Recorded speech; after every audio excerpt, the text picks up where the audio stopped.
എല്ലാവർക്കും നമസ്കാരം. ഇത് നമ്മുടെ തിരുവനന്തപുരം ട്രിപ്പിൻ്റെ ഭാഗമായിട്ട് നമ്മൾ പൂവാർ ലേക്കിൽ ബോട്ടിങ്ങിന് പോയിരുന്നു. അപ്പം അതിൻ്റെ ഒരു ഫസ്റ്റ് അവരൊരു ക്ലാസ് തരുന്നതാണ് കേട്ടോ. 2-3 പാക്കേജ് ഉണ്ട് അവർക്ക്. അപ്പോൾ ആ ഒരു രീതിയിലുള്ള പാക്കേജ് പറയുകയാണ്. 1 മണിക്കൂർ, 2 മണിക്കൂർ, 3 മണിക്കൂർ എന്നൊക്കെ പറഞ്ഞ പാക്കേജ് ഉണ്ട്. അത് ഡിസ്റ്റൻസും കാര്യങ്ങളും എന്തൊക്കെ കാണാം എന്നുള്ളതിനെ പറ്റിയൊക്കെ അദ്ദേഹം എക്സ്പ്ലെയിൻ ചെയ്ത് തരികയാണ്. നമുക്ക് വഴിയിൽ കാണാൻ പറ്റുന്ന കാര്യങ്ങൾ എന്തൊക്കെയാണെന്നുള്ളതിനെ പറ്റിയൊരു എക്സ്പ്ലനേഷൻ. അപ്പോൾ അദ്ദേഹത്തിൻ്റെ എക്സ്പ്ലനേഷനൊക്കെ കഴിഞ്ഞപ്പോഴാണ് നമ്മൾ പാക്കേജൊക്കെ സെലക്ട് ചെയ്ത് പൈസയൊക്കെ അടച്ചതിന് ശേഷം ബോട്ട് വരാൻ കാത്തു നിൽക്കുകയാണ്. അപ്പോൾ ബോട്ട് വന്നതിന് ശേഷം വേണം നമുക്ക് ബോട്ടിൽ കയറാൻ വേണ്ടിയിട്ട്. അപ്പോൾ ഒരുപാട് തിരക്കൊന്നും ഉണ്ടായിരുന്നില്ല ഞങ്ങൾ ചെന്ന ദിവസം. അപ്പോൾ ഞാനിതിൻ്റെ വീഡിയോ ഒക്കെ എടുത്തു. അതിനുശേഷം നമ്മൾ ബോട്ടിലേക്ക് പോവാണ്. അപ്പോൾ നമ്മുടെ ബോട്ട് അവിടെ റെഡി ആയിട്ട് വന്നിട്ടുണ്ട്. ഒരു ബോട്ട് തിരിച്ചു വന്ന ബോട്ടാണ്. അപ്പോൾ പൂവാർ എന്ന് പറയുന്നത് കേരളത്തിൻ്റെ ഏറ്റവും തെക്കേ അറ്റത്തുള്ള ഒരു ടൂറിസ്റ്റ് ടൗണാണ്. ഇത് കഴിഞ്ഞാൽ അടുത്ത വില്ലേജ് എന്ന് പറയുന്നത് പൊഴിയൂരാണ്. ഈ പൊഴിയൂർ എന്ന് പറയുന്നത് തമിഴ്നാട് ബോർഡറാണ്. അത് കഴിഞ്ഞാൽ പിന്നെ തമിഴ്നാടാണ്. അപ്പോൾ ഈ പൂവാറിന് ഒരു കഥയും കൂടെ പറയാനുണ്ട്. ഇത് നമ്മുടെ ബോട്ട് ഡ്രൈവറാണ് കേട്ടോ. സാബു എന്നാണ് പേര്. നല്ല മിടുക്കനാണ് അവൻ. എന്താ പറയുക, ഞങ്ങൾക്ക് ഈ കഥയൊക്കെ അവനാണ് കേട്ടോ പറഞ്ഞു തന്നെ. നല്ല ഒരു രസികൻ പയ്യനാണ് കേട്ടോ. അപ്പോൾ ഞങ്ങളെ പേടിപ്പിക്കുന്നൊക്കെ ഉണ്ടായിരുന്നു ഇടയ്ക്ക് കേട്ടോ. ബോട്ട് ഇങ്ങനെ തിരിച്ചും മറിച്ചും ഒക്കെ ആക്കിയിട്ട് ഇങ്ങനെ ട്വിസ്റ്റ് ചെയ്തിട്ടൊക്കെ നമ്മളെ പേടിപ്പിക്കുന്നൊക്കെ ഉണ്ടായിരുന്നു. എല്ലാവരും നമ്മളിങ്ങനെ ലൈഫ് ജാക്കറ്റൊക്കെ ഇട്ടിട്ടാണ് കേട്ടോ എല്ലാവരും ഇരിക്കുന്നത്. പ്രിക്കോഷണറി മെഷേഴ്സൊക്കെ എടുത്തിട്ടാണ് അവിടുത്തെ ബോട്ടിങ്. അതുകൊണ്ട് നമുക്ക് സേഫായിട്ട് പോവാം. അപ്പോൾ ഞാൻ പറഞ്ഞല്ലോ, പൂവാറിന് ഒരു കഥയുണ്ട്. എന്ന് വെച്ചാൽ പണ്ട് ഇത് ഏറ്റവും പുരാതനമായിട്ടുള്ള ഒരു മുസ്ലിം സെറ്റിൽമെൻറ്റ് ഏരിയ ആണ് കേട്ടോ ഇത് പൂവാർ എന്ന് പറയുന്നത്. പിന്നെ അന്നത്തെ കാലത്ത് ഇതൊരു പ്രധാന കച്ചവട കേന്ദ്രവും കൂടിയായിരുന്നു. തടി, അതുപോലെ ആനക്കൊമ്പ്, സ്പൈസസ്, പിന്നെ എന്താ പറയുക, ചന്ദനം, ഇങ്ങനെയുള്ള സാധനങ്ങളൊക്കെ കയറ്റുമതി ചെയ്യുന്ന ഒരു കച്ചവട കേന്ദ്രവും കൂടിയായിരുന്നു ഇത്. ഒരു തുറമുഖമായിരുന്നു ഇത്.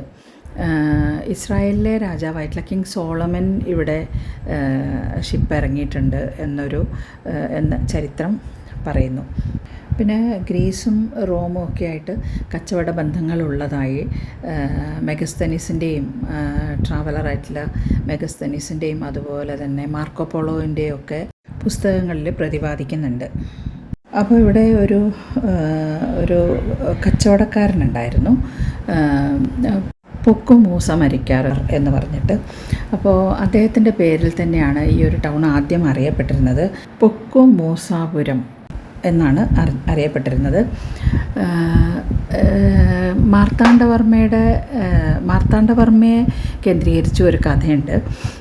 എന്ന് വെച്ചാൽ അന്ന് ആഭ്യന്തര യുദ്ധം പൊട്ടിപ്പുറപ്പെട്ട സമയത്ത് മാർത്താണ്ഡവർമ്മ അദ്ദേഹത്തിൻ്റെ പ്രധാന എതിരാളികളായിട്ടുള്ള 8 വീട്ടിൽ പിള്ളമാരിൽ നിന്ന് രക്ഷപ്പെട്ടിട്ട് അവസാനം അഭയം പ്രാപിച്ചത് ഈ പൊക്കു മൂസ മരക്കാരുടെ കളരേക്കൽ തറവാട്ടിലാണ്. അങ്ങനെ അദ്ദേഹം ഈ ഒരു പൂവാർ ലേക്ക് കാണുകയും ഇതിൻ്റെ ചുറ്റുപാടും നിറയെ പൂക്കളുള്ള മരങ്ങളുണ്ടായിരുന്നു എന്നാണ് പറയപ്പെടുന്നത്. അപ്പോൾ ആ പൂക്കളൊക്കെ ഇങ്ങനെ ഈ വെള്ളത്തിലേക്ക് വീണ് കിടന്നിട്ട് ഈ പൂവാർ നല്ല ഭംഗിയായിരുന്നു കാണാൻ. അപ്പോൾ അങ്ങനെ മാർത്താണ്ഡവർമ്മയാണ് ഈ ഒരു ആറിന് പൂ ആർ എന്നുള്ള പേരിൽ, അതായത് പൂ വീണ് കിടന്നിട്ട് ഇങ്ങനെ പൂ കൊണ്ട് ഭംഗിയായിട്ടുള്ള ആർ എന്നുള്ള പേരിൽ പൂവാർ എന്ന് പേര് കൊടുത്തത് എന്നൊരു കഥയുണ്ട് ചരിത്രത്തിൽ. അപ്പോൾ ഈ കഥയൊക്കെ ഞങ്ങൾക്ക് പറഞ്ഞു തന്നത് സാബുവാണ് കേട്ടോ. അപ്പോൾ പോകുന്ന സമയത്ത് എന്താ പറയുക, നല്ല ഭംഗിയുള്ള കാഴ്ചകളായിരുന്നു. ഒരുപാട് റിസോർട്ടുകൾ, അതുപോലെ ഫ്ലോട്ടിംഗ് റെസ്റ്റോറൻറ്റ്സ് ഒക്കെ ഉണ്ടായിരുന്നു പോകുന്ന വഴിക്ക്. പക്ഷേ ഈ ഫ്ലോട്ടിംഗ് റെസ്റ്റോറൻറ്റ്സ് എന്നുള്ള വേസ്റ്റൊക്കെ അവർ വെള്ളത്തിലാണോ കളയുന്നത് എന്ന് സംശയമുണ്ട്. അതുകൊണ്ടാണോ ഈ വെള്ളം ഇങ്ങനെ വൃത്തികേടായിട്ടിരിക്കുന്നത് എന്നൊരു സംശയം കൂടി ഞങ്ങൾക്കില്ലാതില്ല. അപ്പോൾ നമ്മൾ കാണുകയും ചെയ്തു, ഒരു റിസോർട്ടിൽ നിന്ന് അവർ വലിച്ചെറിയുന്നത് നമ്മൾ കണ്ടു.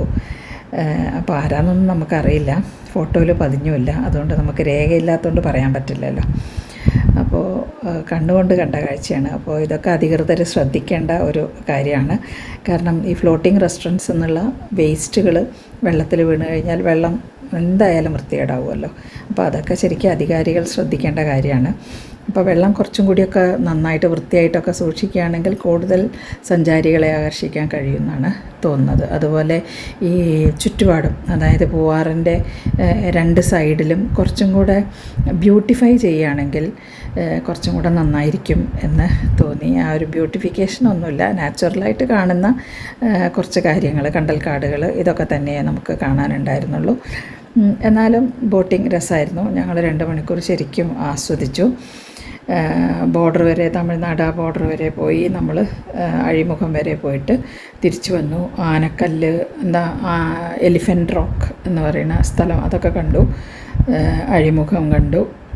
അതൊക്കെ കഴിഞ്ഞ് നമ്മൾ തിരിച്ച് വരികയാണ് ചെയ്തത്. അപ്പോൾ കണ്ടു കേട്ടോ.